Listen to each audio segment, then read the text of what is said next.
우리 하나님 말씀 봅니다. 하나님 말씀은 요한복음 21장에서 봅니다.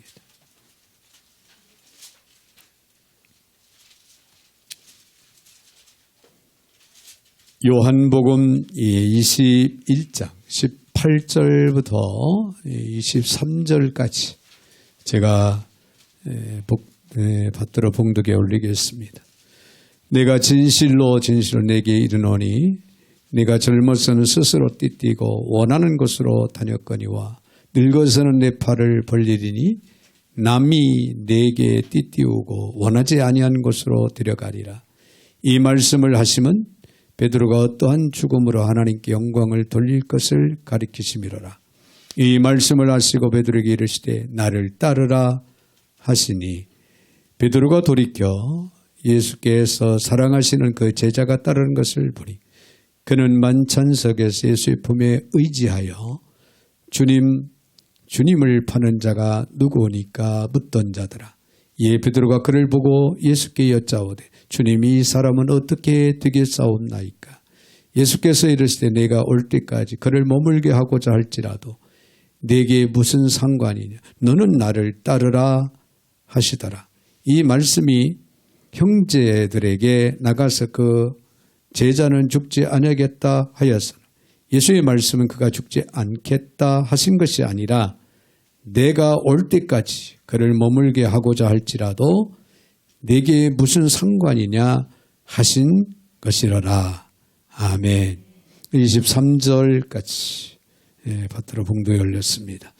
사랑의 주님 감사와 영광을 올려드립니다. 저희들 오늘도 사랑 가운데 불러주시고 또 말씀 가운데 세워주심을 믿고 감사를 드립니다.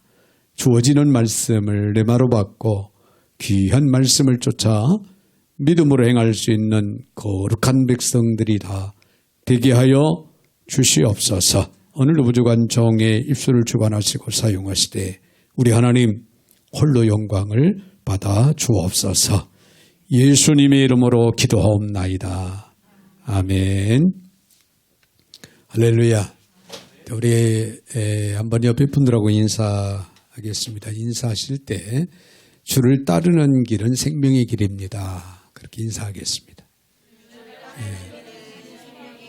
네, 주님을 따르는 길은 생명의 길입니다. 제가 오늘 본문의 말씀을 통해서 주를 따르는 길에 대한 즉 너는 나를 따르라 하시니 그런 말씀으로 함께 은혜를 나누고자 합니다. 여러분 교회는요 엄격히 따지면 네 부류의 사람이 있다. 그렇게 우리가 한번 생각을 하고 넘어갈 수가 있습니다. 첫째는 교인이 있고 두 번째는 신자가 있고 세 번째는 제자가 있고 성도가 있고 또 제자가 있다. 여러분 교인은요 그냥 교회에 등록하고 들랑달랑 하는 사람들을 가리켜서 교인이다. 그렇게 표현을 할 수가 있고요.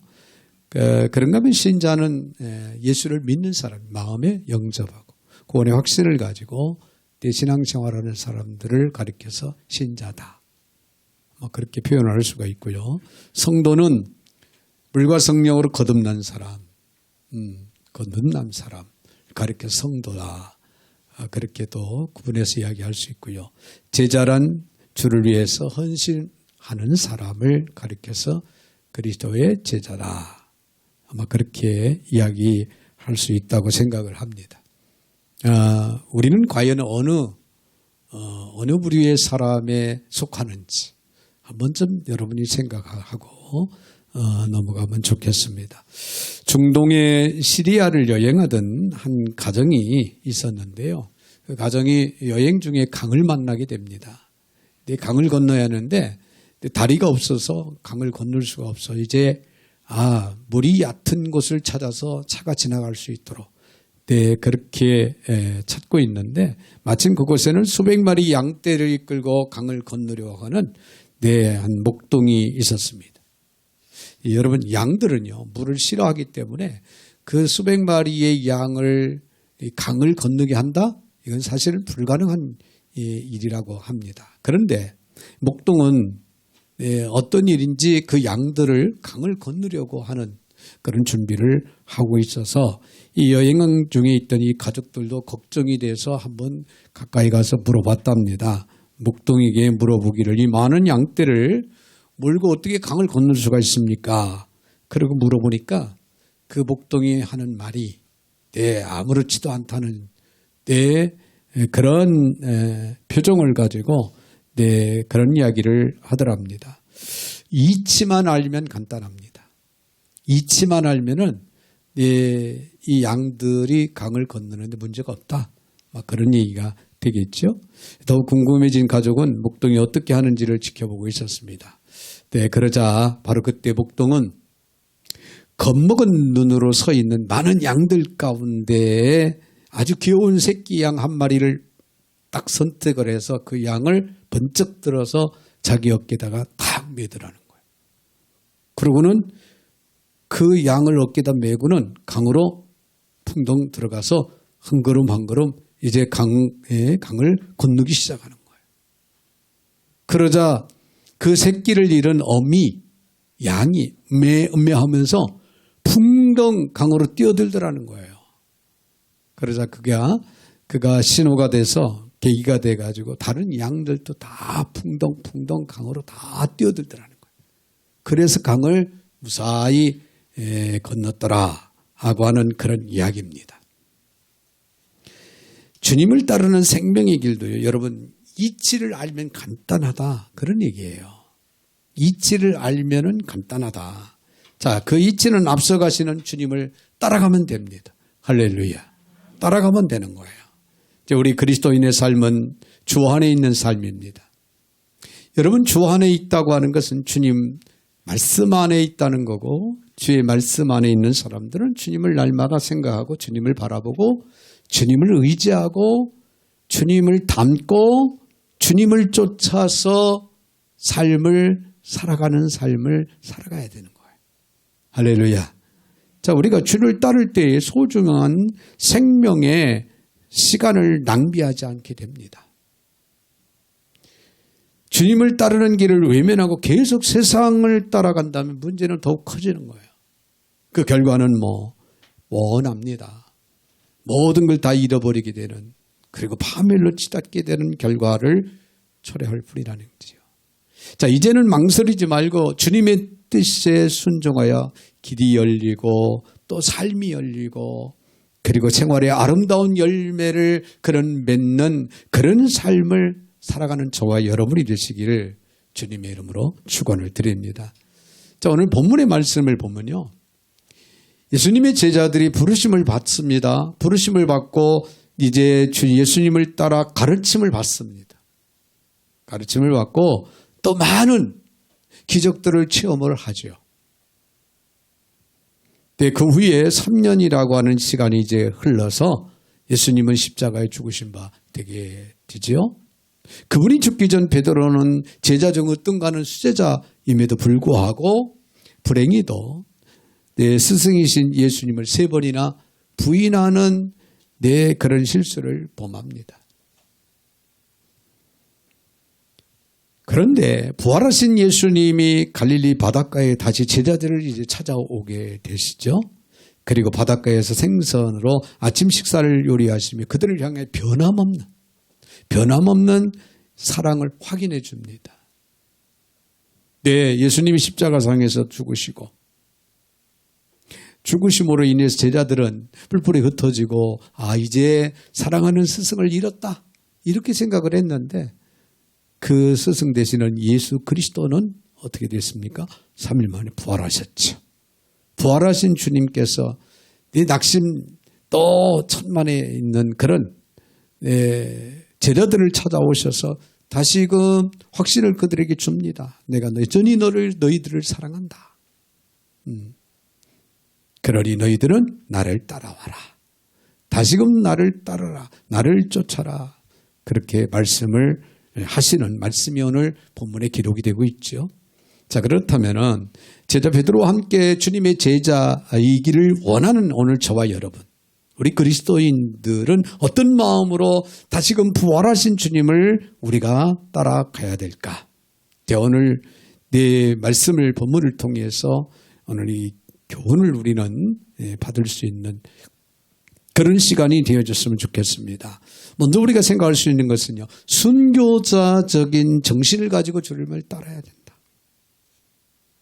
상당히 부담스러운 그런 영적인 삶에 있어 순교자적인 그런 정신, 참 부담스러운 그런 말씀이기도 하는데요. 우리에게는 가장 꼭 필요합니다. 자, 오늘 본문에 18절에 있는 말씀을 봅니다. 내가 진실로 내게 이르노니가 젊어선 띠를 스스로 띠띠고 원한 곳으로 다녔거니와 늙어서는 내 팔을 벌리니 남이 내게 띠띠우고 원하지 않은 곳으로 데려가리라. 그런 말씀이 기록이 되고 있죠. 이 말씀은 예수님께서 베드로의 미래를 예고하신 내용이에요. 일반적으로 이 구절은 베드로의 순교를 예언한 것으로 그렇게 받아들여지고 있죠. 자, 여기서 베드로가 팔을 벌리리라고 하는 것은 명백하게 그가 십자가에 눕혀질 것이다. 그런 예언의 말씀입니다. 그리고 띠띠우르고라고 하는 이 표현은 못이나 밧줄로 단단히 고정시킨다고 하는 의미로 나타내 보여주고 있습니다. 자, 이것은 거의 명백하게 베드로의 마지막 십자가형의 순교를 예언한 것으로 우리는 볼 수가 있습니다. 자, 그렇다면은 예수님께서 유독 베드로에게만 이렇게 말씀한 이유가 무엇일까요? 그는 여전히 제자들을 대표하는 사람이었습니다. 네, 그러기에 그리스도의 증인으로서 살아야 할 자들의 운명을 그를 통해서, 베드로를 통해서 알려주시기 위한 하나의 귀한 과정이었고 그런 예언의 말씀이었다. 그런 얘기예요. 여러분, 모든 성도는, 모든 그리스도인들은 그리스도의 증인이 되어야 됩니다. 할렐루야. 할렐루야. 자, 이것은 성도라면 누구도 피할 수 없는 현실이에요. 우리 입술을 통하여 우리의 삶을 통하여 복음을 증거하는 예수 그리스도를 드러내고 자랑하고 높이고 증인으로서의 삶을 살아가야 하는 것이 바로 우리의 현실이라는 거죠. 하나님께서 우리를 택하신 것은 그리스도의 증인으로 살게 하기 위해서 또한 택하셨다라고 하는 사실을 우리는 잊지 말아야 될 줄로 믿습니다. 모든 사람은요, 예수를 통해서만 하나님께로 나아갈 수가 있습니다. 구원의 길에 설 수가 있다, 그 말이에요. 하나님께 나아가는 자들은 한 사람의 예외도 없이 이 세상에서 어떻게 살아가야 할까?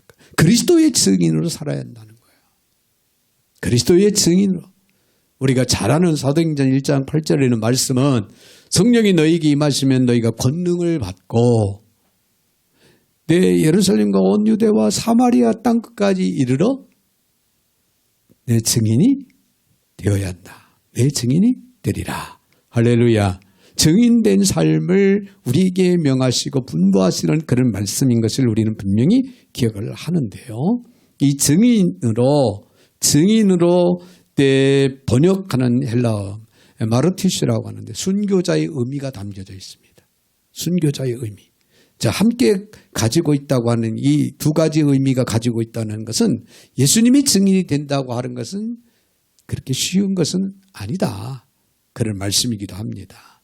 자, 여러분, 증인의 삶을 위해서 우리는 대다수의 사람들이 좋아하고 힘써 추구하는 그런 세상적인 것들을 사실은 포기해야 돼요. 때로는 가까운 친척이나 친구들로부터 소외될 수도 있다. 우리는 그렇게 생각을 합니다. 네, 얼마 전에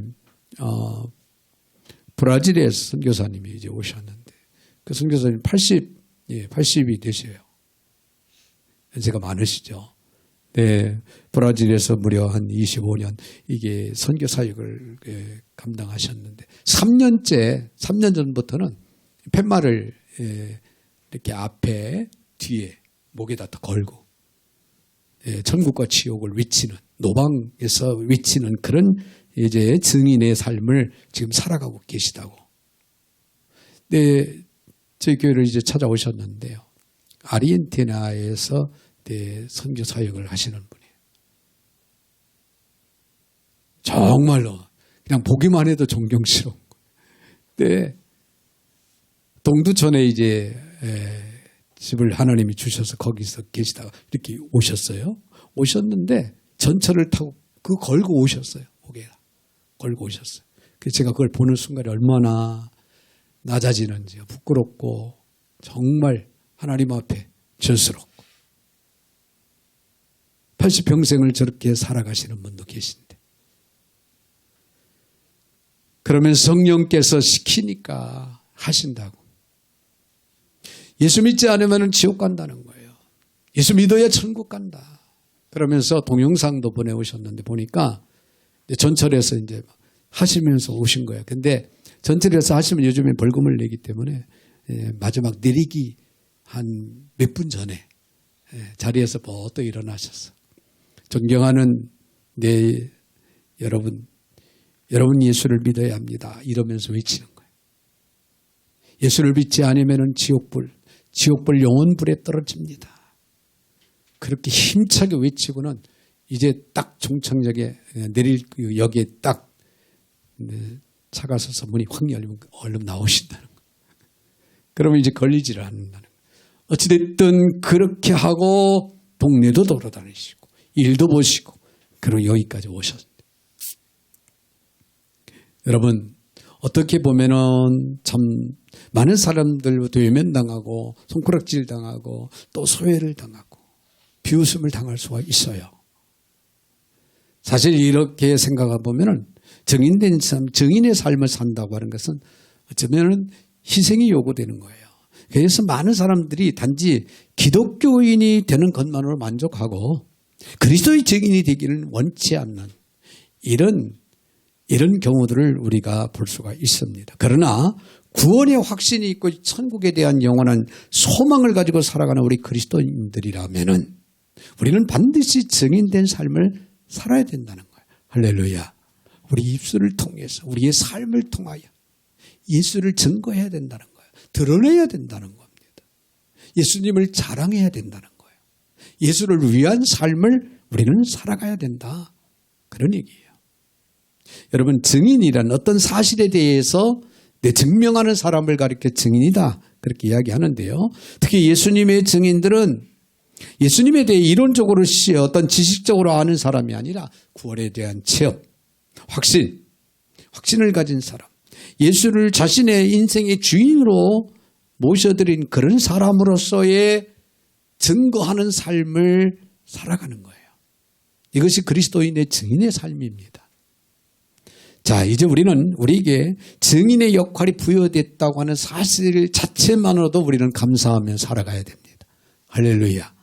내가 그리스도를 드러낼 수 있는, 그리스도를 자랑할 수 있고, 그리스도를 높일 수 있고, 그리스도를 증거할 수 있는 증인의 삶을 살아갈 수 있는 그런 자리에 나를 선택하시고 나를 초청하셨다 하는 사실만으로도 우리는 감사해야 한다는 그런 얘기예요. 그 다음에 이제 정말 우리가 감사하는 마음을 가졌다면 우리의 삶의 현장에서 우리는 증인된 삶을 살아야 됩니다.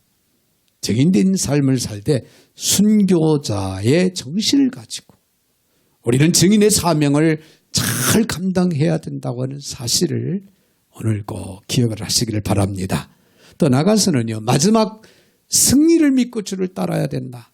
마지막 승리, 최후의 승자는 바로 우리 그리스도인들, 증인된 삶을 살아가는 구원받은 백성이라는 사실을 믿고 주를 따르라.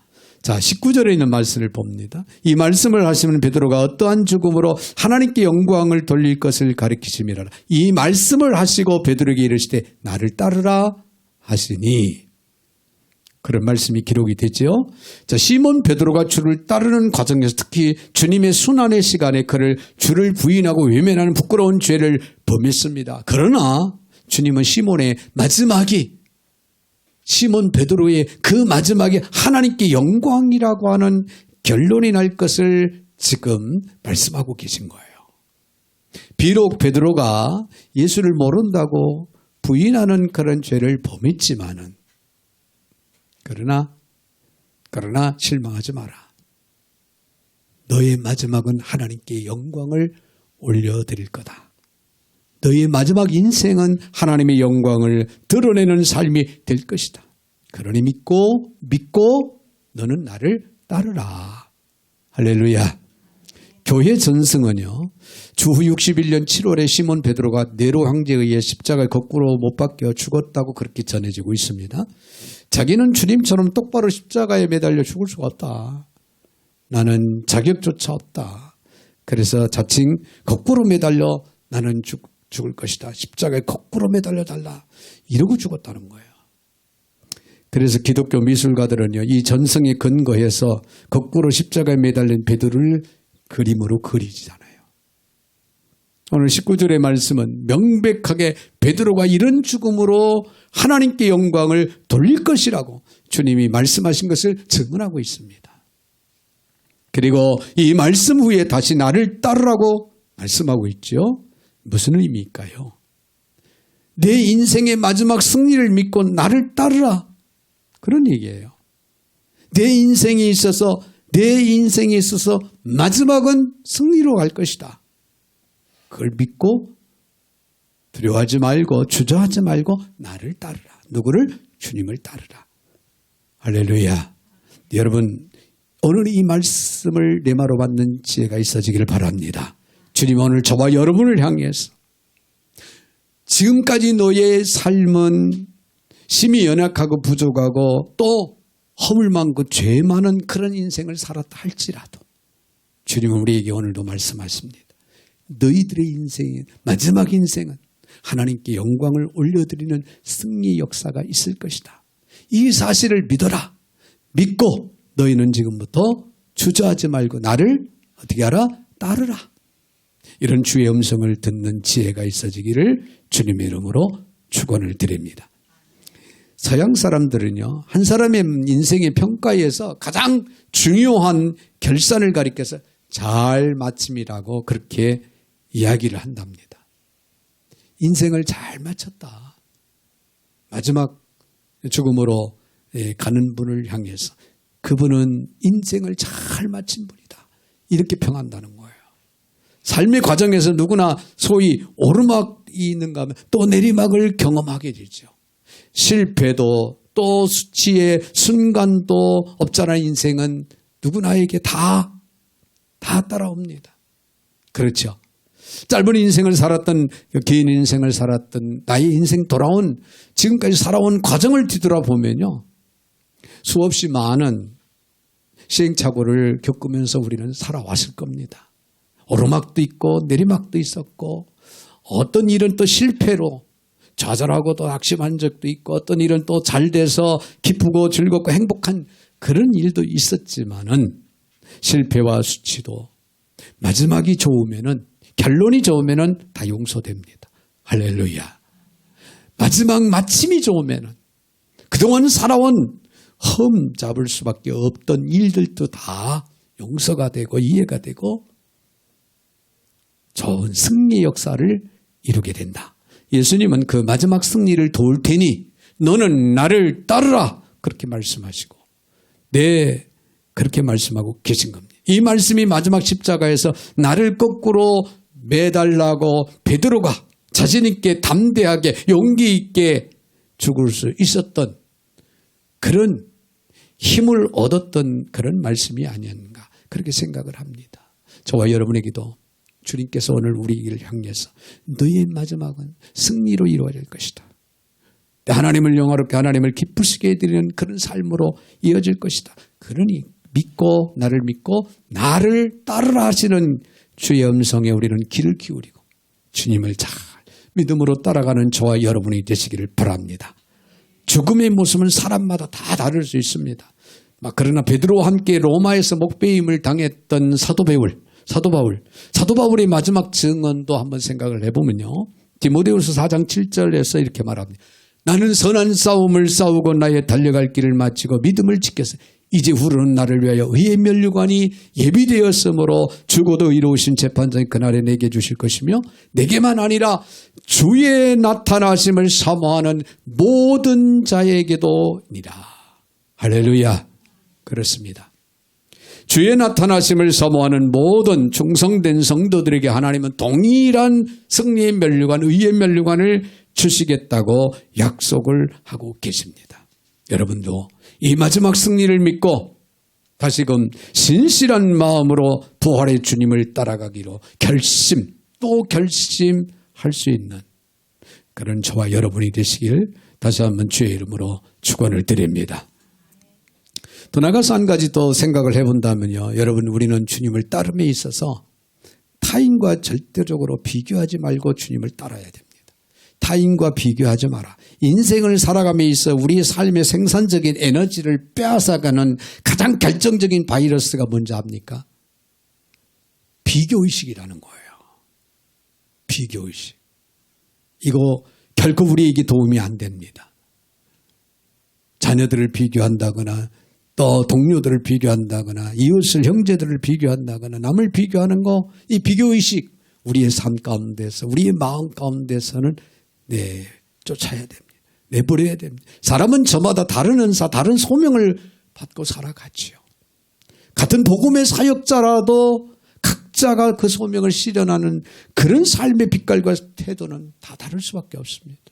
자, 저희가 여기 와서 선교사님들을 돌아보고 섬기면서 새롭게 도전하고 은혜를 받고 참 다시 한번 하나님 앞에 또 겸허히 머리를 숙이지 않을 수 없는 그런 체험들을 저는 하고 있죠. 저만이 아니라 여러분들도 직간접으로 아마 느낄 겁니다. 왜냐하면 선교사님 각 나라 각 지역의 선교사님들을 뵐 때마다 정말 머리가 숙연해집니다. 여러분, 할 일이 없고 갈 데가 없어 선교사로 나가는 게 아니에요. 특별히 하나님이 선택하시고 특별히 하나님이 또 힘 주시고 능력 주시고 은사를 주셔서 선교사로 파송 나가서 선교 사역을 감당하는 겁니다. 여러분, 아무나 할 수가 없는 일이에요. 나름대로의 그 선교사님들의 색깔이 있어요. 신앙의 신조가 있고 또 정신이 있고 철학이 있습니다. 그렇죠? 우리 모두는 이런 각자의 주어진 위치에서의 그 감당해야 할 사역들이 있다. 그런 얘기예요. 자, 우리의 시선이요. 자신의 최선이 아닌 이웃의 성공에 꽂히는 순간 우리의 소명의 발걸음은 적지 않게 흔들리게 됩니다. 지금 사도 베드로가 그런 경험의 교차로에 서 있는 거예요. 여러분 잘 이해를 하셔야 됩니다. 오늘 본문 20절에서 사도 베드로가요. 20절에서 이렇게 말한 베드로가 돌이켜 예수께서 사랑하시는 그 제자가 따르는 것을 보니 그는 만찬석에서 예수의 품에 의지하여 주님을 파는 자가 누구니까 묻던 자더라. 자, 베드로가 부활의 주님을 만나 자기 영광스러운 마지막 최후의 그 예언을 받고 있는 그 장면에 그의 시선을 사로잡은 것은 자기 곁에 있었던 평생의 라이벌 제자 사도 요한이었다는 거예요. 자, 나에게 주님께서 예언하셨으니 내가 마지막 하나님께 영광을 돌릴 그 사역이 무엇일까? 어떻게 살아야 진정 하나님께 영광을 돌리고 최후의 승리의 역사를 이룰 것인가라고 하는 그런 관심과 그 시선을 거기에 포커스를 맞춰야 되는데 지금 베드로는 엉뚱하게도 자기의 평생 라이벌이었던 사도 요한에 대한 질문을 합니다. 21절에서 묻습니다. 21절 이에 베드로가 그를 보고 예수께 여짜오되 주님 이 사람은 어떻게 되겠사옵나이까? 주님에게 자신의 최후가 정말 주님의 예언처럼 하나님께서 영광이 되기 위해 나는 무엇을 해야 하느냐고 물은 것이 아니라 이 사람 요한은 마지막에 어떻게 되겠사옵나이까 하고 그렇게 질문을 해요. 이에 대한 예수님의 대답을 봅시다. 22절에서 예수님은 이렇게 대답하십니다. 예수께서 이르시되 내가 올 때까지 그를 머물게 하고자 할지라도 이게 무슨 상관이냐. 너는 나를 따르라. 남의 일에 상관하지 말고 너는 오직 나만 따르라. 나를 따르라. 여러분 비교의식을 내려놓으라 그 말이에요. 그 다음에 23절에서 예수님이 뭐라고 이 말씀이 형제들에게 나가서 그 제자는 죽지 아니하겠다 하였으나 예수의 말씀 그가 죽지 않겠다 하시는 것이 아니라 내가 올 때까지 그를 머물게 하고자 할지라도 네가 무슨 상관이 있느냐 하신 것이니라. 자, 이 말이 요한이 죽지 아니할 것이라는 예언이 아니라고 하는 그런 말씀이죠. 그는 조금 더 오래 이 땅에 머물러서 할 일이 있다. 나를 위해서 할 일이 있다라고 하시는 그런 말씀인 것을 깨우쳐 줍니다. 그러므로 그의 미래에 대해서는 신경 끄고 너는 오직 나를 더욱 신실하게 따르기만 해라. 현대인들의 정신적 질병 중에 하나가 바로 비교의식이라고 합니다. 직장에서도 동료 간에 비교의식을 하지요. 그래서 내 상대를 누르고 내가 앞서가야 되고 내가 위에 서야 되고 내가 먼저 승진해야 되고 이런 비교의식 때문에 관계성이 무너지는 그런 안타까운 일들이 많지요. 네, C.S. 루이스라고 하는 사람은 비교는 사탄의 가장 무서운 무기다. 그런 말을 했다고 합니다. 파괴하기 위해서 비교라는 무기로 공격해 오고 있다. 그런 얘기예요. 세계적인 물리학자 아인슈타인을 우리는 잘 압니다. 근데 아인슈타인 하면 우리 학생들은 잘 알겠지만은 상대성 이론을 주장을 했지요. 특수 상대성 이론, 일반적인 상대성 이론. 뭐 긴 내용은 여러분이 더 잘 알겠지만은 빛은 구부러질 수 있다. 이런 주장. 그런데 이 아인슈타인은요, 고등학교 시절에 여러 번 낙제를 당했다는 거예요. 여러 번 낙제를 당해. 그래서 담임 선생님은 그를 평가하기를 이 아이는 무엇을 해도 성공할 사람이 아니다. 성공 가능성이 없다. 담임 선생님이 그렇게 단정을 했다고 합니다. 그때 어머니는, 아인슈타인의 어머니는 아들을 향해서 위로해 주며 네가 남과 같아지려면 너는 성공할 수 없다. 남과 같아지려고 하지 말고 너는 남과 다르려고 해라. 남과 다르려고 한다면 너는 크게 될 수 있다. 그런 말을 어머니가 해 주었다고 합니다. 어머니의 말처럼 아인슈타인은 남과 다른 사람이 됐습니다.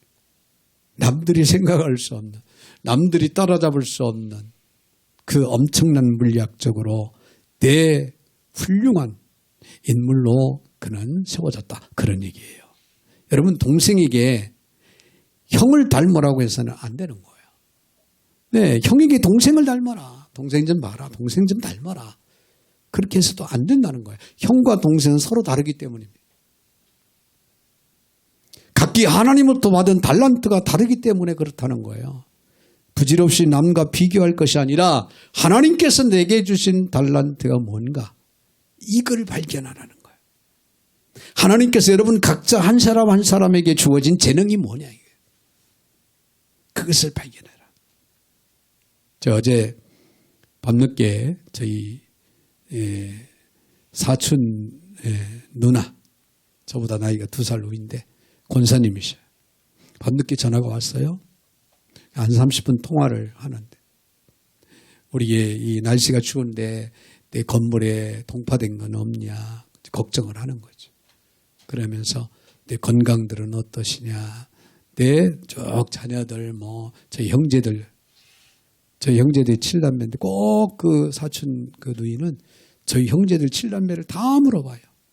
어떠시냐 그 가정들이 어떠시냐 한참 이야기를 하는. 작년 1년 동안 제가 여기 와서 공사를 쭉 해오고 이렇게 했던 이야기들을 또 간단하게 얘기를 하면서 우리는 이 건물이 5층이지만 중앙난방식으로 이렇게 보일러도 돼 있고 수도도 거의 중앙로를 통해서 수도가 올라갔기 때문에 수도가 얼 그런 확률은 적습니다. 이런 이야기들을 쭉 하면서 정말 목사님이 아니면은 저한테 하는 얘기예요. 목사님이 아니면은 그 건물을 누가 정말 세워나갈 수가 있겠어요. 어떻게 그렇게 할 수가 있겠느냐. 네, 엊그저께는 3층에 몽골에서 오신 분들이 갑자기 302호, 304호가 이 문이 안 열린다는 거예요. 밤 10시인데. 그래서 이제 제가 기도하러 이제 내려가는 11시가 되면 기도하러 내려가는데. 근데 갑자기 그래서 가보니까 302호는 열쇠를 다 그 안에 놓고 잠갔고 304호는 이 키가 있는데도 안 열리는 거예요. 그래서 이제 302호를 제가 이렇게 어떻게 해서 이제 열었어요. 열어서 보고 키가 안에 다 있더라고요. 근데 키를 꽂으니까 한 번은 되더니 두 번째부터는 안 되는 거예요. 오래돼가지고 키가 말을 안 듣는 거예요. 그래서 내 준비에 그 사놓은 자물쇠를 2개를 그 시간에 다 떼어내고 새 걸로 바꿔줬습니다. 네. 어떻게 목사님이 그런 일을 할 수 있느냐 나도 모르겠습니다. 타고난 재능인가 어쩔 수가 없어요. 근데 언제 제가 그걸 해봤습니까? 네, 그렇습니다. 전기, 페인트, 수도 제가 언제 해봤습니까? 그래도 문제가 생기면 다 해냅니다. 그게 왜 뭐냐? 하나님이 태어날 때부터 주신 달란트였어요. 그래서 평소에 제가 그랬어요. 하나님, 이 손재주 갖고는 목회를 못하는 건데, 목회를 잘할 수 있는 건 아닌데 왜 저에게 이런 손재주를 주셨을까요? 옛날에 개척교회 할 때예요. 오랜 예언이 벌써 30년이 넘은 그 시절에 성도가 시계가 고장이 났다고 저한테 고치러 왔어요. 손목시계를 제가 어떻게 고칩니까? 그런데 제가 고쳐줬어요. 여러분 놀랍죠? 네. 이건 사실이에요. 네, 그렇게 살아왔어요. 그렇게 살아왔는데 이 마지막에 와서 정말 제가 내 빛을 보는 거예요. 누가 알아줘서 빛이 아니라 하나님께서 맡겨진 그 일을 작년 1년 동안 여기서 공사를 하면서 제가 생각해도 신기한 거예요. 어떻게 이런 거를 그동안에 생각지 못했던 그런 부분도 그런 것들도 다 해보는 거죠. 다 해보는 거예요. 여러분 여기 주방에 식기세척기 대형 식기세척기를 내 사부님이 주셔서 은평구에서 실어 왔지요. 그거 와가지고 제가 설치했어요. 그거 언제 해봤습니까? 처음 구경했는데 대형. 네. 그런데 능히 딱 해냈습니다. 잘 사용하고 있잖아요. 그게 하나님이 주신 재능이에요. 달란트였어요. 그래서 이 마지막 때 100번 활용을 하고 있습니다. 하나님 조금은 기억하실 거예요. 할렐루야.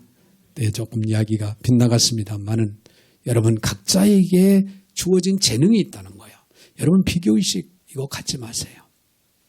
이건 사탄이 주는 마음이다, 생각이다라고 그렇게 생각을 해도 틀림이 없습니다. 재능을 찾아서 그것을 소중히 여기고 최선을 다해서 활용하는 지혜, 이게 삶의 지혜입니다. 주어진 현실에 감사하고 당당하게 그렇게 살아갈 수 있는 그런 저와 여러분들이 되셔야 될 줄로 믿습니다. 몇 년 전 이런 글이 있어서 제가 한번 얘기한 적도 기억이 나는데 한번 들어보세요. 어떤 부인이 티코차를 운전해 가다가 차가 밀려 서행을 하고 있는데 곁에 있던 당시 최고급차인 그랜저 승용차를 몰고 있던 선글라스를 딱 낀 멋쟁이 부인이 크락션을 탁 울리더라고요. 그래서 창문을 내렸답니다. 크락션을 울리니까. 창문을 내렸더니 하는 말이 그 차 얼마 줬어요? 티코. 요즘에 티코 돌아다니는 거 잘 못 보죠. 네. 티코 얼마 줬어요? 우리 딸 하나 사주려고요. 네, 그렇게 묻더라는 거예요. 그래서 이 티코 운전하는 이 아줌마 마음이 상한 거예요. 티코 운전자가 들은 척도 않고 그냥 갔습니다. 조금 가다가 신호가 딱 걸렸네요. 근데 신호등 앞에서 대기하고 있는데 그 그랜저 승용차를 운전하고 있는 그 여자가 크락시를 다시 올립니다. 창문을 열었더니 또 하는 말이 그 차 얼마 줬어요? 우리 딸 선물 우리 딸한테 하나 사주려고요. 그렇게 또 말을 하는 거예요. 비웃듯이. 이때 이분이 속이 상해서 대답을 합니다. 뭐라고 대답했냐고. 벤츠를 샀더니 한 대 끼워줬더라. 이제 됐어요? 이걸 다른 말로 표현한다면 이렇게 표현을 할 수가 있어요. 벤츠를 샀더니 한 대 끼워주더라. 이제 됐냐? 웃지도 않네요. 네. 여러분, 사도 베드로요. 요한이 주님의 사랑을 독점하는 그런 모습을 보고 이런 비교의식에 사로잡혔던 거예요. 그런 나머지 심지어 자신의 마지막을 비교하고 있었다는 걸 그런 얘기예요. 자, 이런 베드로를 향한 주님의 대답은 뭐라고 했어요? 너에 대한 나의 계획과 사도 요한 그에 대한 나의 계획은 다르다. 다르다는 거예요. 여러분, 주님은 오늘도 저와 여러분을 향해서 말씀하시는 거예요. 주님께서 여러분 개개인을 향한 계획, 저를 향한 계획과 다르다. 다른 성도들하고 향한 그런 계획과 다르다. 주님은 분명히 그렇게 말씀하셔요. 이 말씀의 음성에 우리는 귀를 기울여야 됩니다. 상관 말고 너는 오직 너의 은사에 집중하고 너는 나를 따르라. 그런 얘기예요. 할렐루야. 사랑하는 성도 여러분, 우리가 1월은 소명의 달로 지키면서 하나님께서 나를 선택하시고 나를 부르신 그 뜻이 무엇인가를 깨닫는 시간들을 가졌습니다. 자, 그렇다면 이제 깨달았다면 이제 우리는 그 주님을 따라야 됩니다. 할렐루야. 주님을 따라야 돼요. 순교자적인 그런 정신을 가지고 주님을 따르시기를 바랍니다. 최후의 승리가 주님께서 우리에게 보장 가운데 허락하신다고 하는 사실을 믿고 오직 주님만 바라보고 주님만을 따라가시길 바랍니다. 주의 음성에 여러분 순종하시고 생명의 길이 되시고 말씀의 주인 되신 살아계신 주님만을 따라가는 금년 한 해 우리의 영적인 삶이 되시기를 주의 이름으로 축원을 드립니다. 거룩하신 하나님 감사합니다. 오늘도 저희들을 사랑 가운데 불러주시고 또 말씀으로 세워주시는 하나님, 오늘도 주신 말씀을 내 마루 받고 귀한 말씀을 쫓아 오직 믿음으로 주님을 바라보며 따라갈 수 있는 삶을 신실하게 살아가는 저희들 모두가 다 되게 하여 주시옵소서. 예수님의 이름으로 축복하며 기도하옵나이다. 아멘. 아멘.